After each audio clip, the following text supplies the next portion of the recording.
Hey guys, this is LC with Bucks, Bass, and Backpacks. Today we're going to be doing a budget backpacking loadout. So stay tuned. Alright, so let's just start over here with my food items.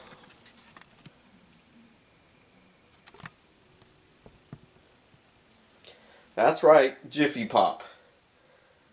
I really just thought this would be a fun idea, just a way to mix some things up. I'm not sure how that's going to go, but I'm really not sure how I'm going to cook it. Maybe over the fire. But I've never done this, so this is going to be an experiment that hopefully goes well. I'm going to be bringing along 3 of my favorite flavor of ramen.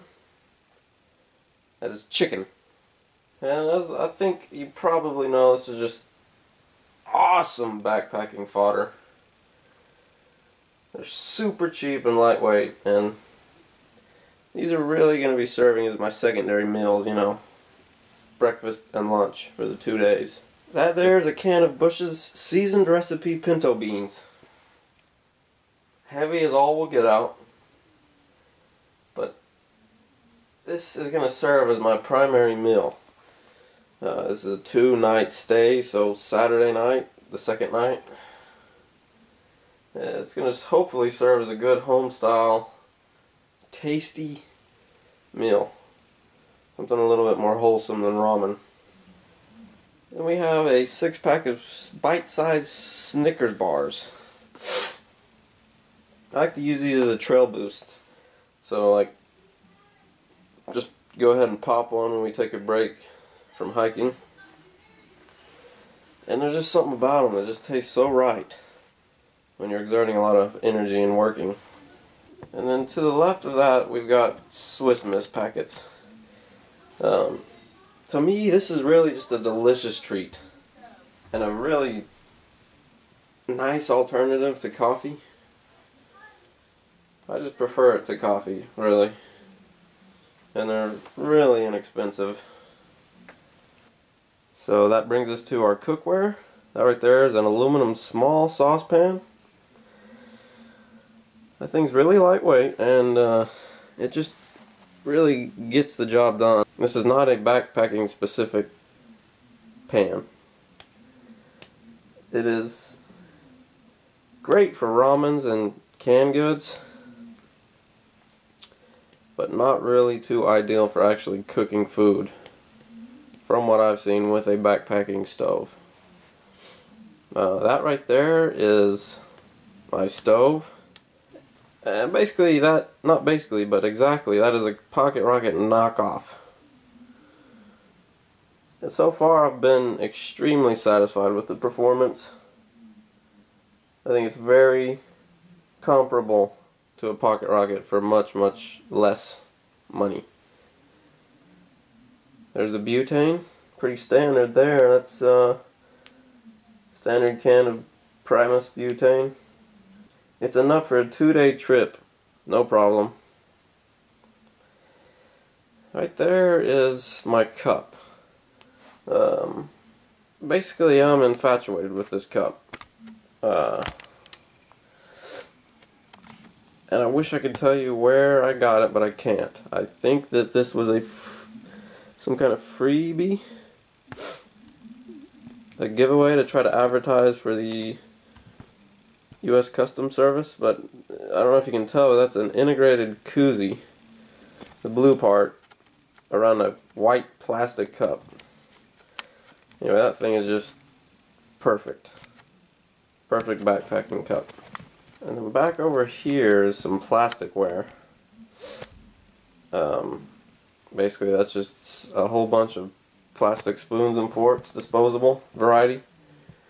And really, it's really super lightweight and saves you from having to wash, just one extra dish. Really, all that added together probably equals the weight of a stainless steel spoon. So that right there is my bowl. That is a plastic, ultra cheap, ultra lightweight bowl.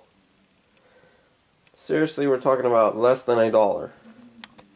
It absolutely does the job. The trade-off is that it's pink. It's the only color they sell. For this trip, this is a trip where I'm expecting to find a water source on the trail. If I wasn't, this would certainly be a different situation. I would bring probably 2 other liter bottles in the place of these. But this is what I'm bringing. This is a Nalgene, standard Nalgene wide mouth bottle. If you don't know, these are great. There's a reason so many backpackers use them. Just really high quality. And then these 2 20-ounce plastic bottles. These things are practically free. I mean, seriously. All I'm doing is reusing a plastic bottle, which really works really well. It keeps the weight of the bottle itself, the plastic part, really low. So now I've moved over to my clothing. Up top we have a simple, flimsy ball cap. Got a Gamakastsu logo across it. I love that hat. This right here, this is my primary fleece. It's Columbia brand. I love these Columbia fleeces. I think if you shop around you can find some pretty good bargains on these. And again, we're expecting lows in the 30s, highs in the upper 60s for this trip. So just keep that in mind. No chance of rain. That right there is a long sleeve t-shirt. I just prefer that to a short sleeve just for the extra insulation. That is cotton. So think what you want to about that. There's my rain layer. Also a Columbia. It works okay, alright? It's water resistant. I have been trapped in a rainstorm with it and I stayed dry, but the hood was questionable. And then these right here are a set of Nike windbreaker / water resistant pants. I originally got these for golf, but they're outstanding and really work well for fishing, golf, backpacking, everyday use, you name it. Okay, so now I've moved over to my gear. Up top here, we have the Kershaw Camp 10. So far I'm impressed. The knife is a really high value knife and it batons well and chops excellent. Right here's my camp knife. That is a Kershaw Antelope Hunter. I have mixed review over that. It's okay, alright. So far I've been satisfied with it, let's just say that. Seriously, one of the most difficult to sharpen knives I've owned. Not sure of exactly why. I don't know if it's the 8CR13 MOV, but my plan is to replace that with a Mora knife. That right there is my headlamp. That thing is an amazing value. It is the 120 lumen unidiode design from Ozark Trail. It's really bright, just awesome value. In my opinion, an absolute backpacking must. Whether it's for cooking, processing wood, or just relieving the burden of carrying a flashlight while hiking. That is the way to go. That right there is a Coleman LED flashlight. And I don't really use that. That's primarily my backup flashlight in case something were to happen to this. But Still a good idea to have. Good idea to have a backup flashlight. That is my multi-tool. That's just a cheap old Winchester multi-tool. It's alright. It gets the job done, I guess. And it's relatively lightweight for a multi-tool. At Carmex. For me, it's an absolute must when traversing a mountain. Absolute must. And then these things, I've never tried, but I thought it'd be a good idea to add them to the system. This was a freebie in a golf scramble I played in about a year ago.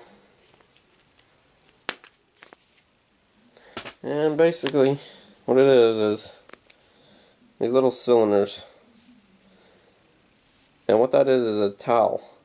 When you add water to it, because this is dry, when you add water to it, it expands and becomes a moist towelette. So, and these are ultra lightweight, so I'm thinking this might be a good piece of kit. So these here are my boots. They're good boots. I did not purchase these new. I purchased these from Big Rig. He purchased them. They turned out to be a little bit too short for him, causing tremendous toe discomfort. I happen to have a smaller foot size, so he hooked me straight up with them. I really enjoy these boots. Steel shank Gore-Tex. Really like them. So these are my gloves for the trip. This is a set of leather gloves, which, in my opinion, if you're gonna do batoning or chopping or large knife wielding of any kind, I think you need to have a set of leather gloves on you. Please save yourself a big old gnarly cut and just wear the leather gloves. Alright? That is a set of jersey cotton gloves. No, I'm not thrilled, but they're good enough for the forecast this weekend. Alright, so this brings us to our bedding material. This here is my bedroll. It's not the most luxurious, it's actually the opposite, it's the least luxurious. It's the cheapest I could get at Wal-Mart, but it just works. Supplies you with the pad / insulation that is just going to make your sleeping experience that much better. And then this is the bottom portion of this bedroll. I cut off the bottom foot or so, because this is really already longer than me, even with this foot removed. And what this is a butt pad. This is unbelievably great for sitting on a log or just the ground or a rock or wherever.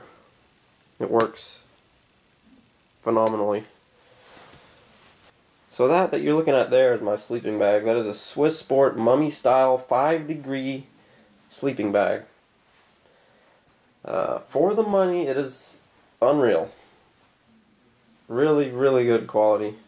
I've tested it down to 34 degrees at night. I was fully dressed, but was very comfortable. Alright? Didn't get cold. I had it was in a tent, and I had my sleeping pad for insulation. Also, this thing is actually really lightweight and compresses down nicely. Alright, now for the backpack. This here is the High Sierra Appalachian 75 liter. So far in my testing, which is one trip, I've been very happy with the performance and the features. No failures of any kind. Comfort overall is good. So I'm going to give it another try, put all this gear that you've seen in it. And boy, I'm going to hit them woods. One more thing. This here is my trekking pole. This is a graphite golf club shaft.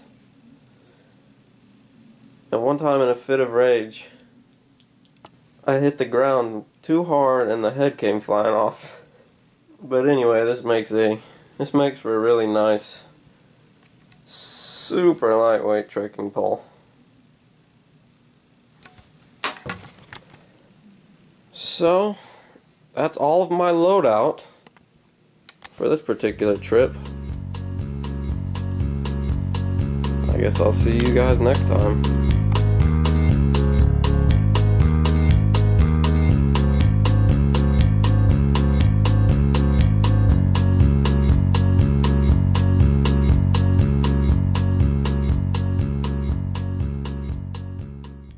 And one time in a fit of rage,